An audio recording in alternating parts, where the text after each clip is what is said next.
நம்ம சொல்லுவோம் ஒரு நாட்டை வந்து பாதுகாக்கணும்னால முருகர் வந்து அந்த ஒரு யுகமே இப்போ நமக்கு நிறைய பேர் சொல்றோம் முருகர் யுகம் அப்படின்னு சொல்றோம்.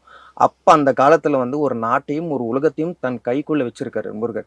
அத்தனை பேருக்காக ஒரே ஒரு ஆள் முருகர் மட்டும் தான் போராடினாரு. அப்ப அந்த படையில வீரனும் ஒரு விவேகம் கொண்டாலும் அவ்வளவு துணிச்சல் கொண்ட ஒரே ஒரு ஆள் முருகன். முருகனுக்கு இப்ப நிறைய பேர் நம்ம இப்ப இருக்கிற காலகட்டத்துல வந்து முருகன் வந்து நம்ம சொல்றோம். இந்த பேர் எப்படி வந்தது? நம்ம எல்லாரும் யோசிச்சிருப்பீங்களா? இப்ப நீங்க சொல்லுங்க முருகருக்கு இப்ப ஏன் அந்த முருகர் நம்ம சொல்றோம்? முருகன் என்றால் அழகு அப்படின்னு சொல்லுவாங்க. முருகு அப்படின்னா அழகு அப்படின்னு சொல்லுவாங்க. கண்டிப்பா. ஒருவேளை அதை பேஸ் பண்ணி முருகன் அப்படின்னு வந்திருக்கலாம்.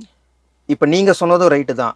அப்ப இருக்கிற காலகட்டத்துல எந்த ஒரு ஆண்களுக்கும் அந்த ஒரு அழகு அந்த மாரி கிடைச்சதே கிடையாது. முருகர்ங்கிறது அழகு தான். இப்ப இல்ல அப்பத்துல இருந்து அப்படிதான். அந்த நாட்டுல வந்து முருகர தவிர வேற யாருமே அழகான இருக்கவே முடியாது. ஏன்னா, அப்ப நீங்க சொன்னது விஷயத்துக்கு அழகு. 2வது என்ன அப்படின்னு பார்த்தீங்கன்னா, முருக்கன்னா முருக்கன். ஃபர்ஸ்ட் அந்த அர்த்தம் நாங்க பொருள் புரிஞ்சுங்க முருக்கன்.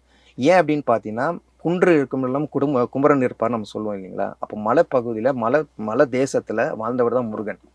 நீங்க பொதுவா நம்ம வந்து பார்க்குறோம், இன்னைக்கு வந்து எல்லாருமே பார்த்தீங்கன்னா, இன்னைக்கும் விவசாயிகள போய் பாருங்க. உடம்பெல்லாம் அப்படியே சும்மா இரும்பு மாரி இருக்கும். ஆனா, அவங்க எந்த ஒரு பயிற்சிக்கும் போயிருக்க மாட்டாங்க. அவங்க என்ன நாத்து நடுறது, விவசாயம் பண்றது, சில வேலைகள் செய்யறது. ஆனா, அவங்க இன்னைக்கும் சத்தான உணவுக்கள சாப்பிட்டு உடம்பு அப்படி வச்சிருப்பாங்க. இன்னைக்கும் 60 வயசு, 70 வயசு ஆட்கள்லாம் நீங்க பார்த்தீங்கன்னா, முன்னோர்கள அப்படி வாழ்ந்துட்டு இருப்பாங்க.